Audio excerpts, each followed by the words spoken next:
اگر ایک تنگ سمندر بند ہو جائے تو کیا پوری دنیا رک سکتی ہے؟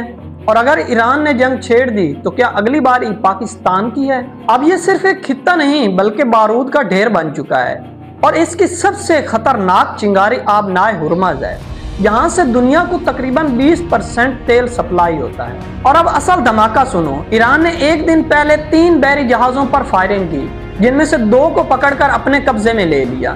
اور یہ کوئی چھوٹی سی بات نہیں تھی، بلکہ ایک واضح پیغام تھا کہ اب سمندر ہمارے کنٹرول میں ہے۔ اور کہانی یہاں پر ختم نہیں ہوتی۔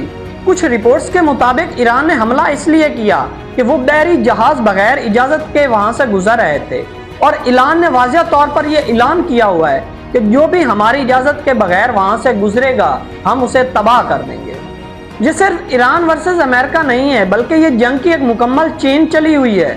ایران اور امریکہ، لبنان اور اسرائیل، اور عالمی معیشت پلس سمندر۔ اور حیران کن بات یہ ہے کہ یہ سب ایک ہی وقت میں ہو رہا ہے۔ پوری دنیا نے پاکستان سے امید لگائی ہوئی تھی کہ پاکستان امن کروا دے گا، لیکن پاکستان میں مذاکرات نہیں ہوئے کیونکہ ایران نہیں آیا۔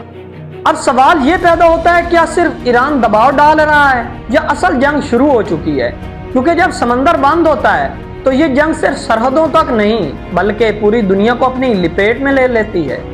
اس وقت یہ جنگ کسی گولیوں یا میزائلوں سے نہیں لڑی جا رہی، بلکہ راستوں سے لڑی جا رہی ہے، اور جس نے راستہ بند کر دیا وہی بادشاہ۔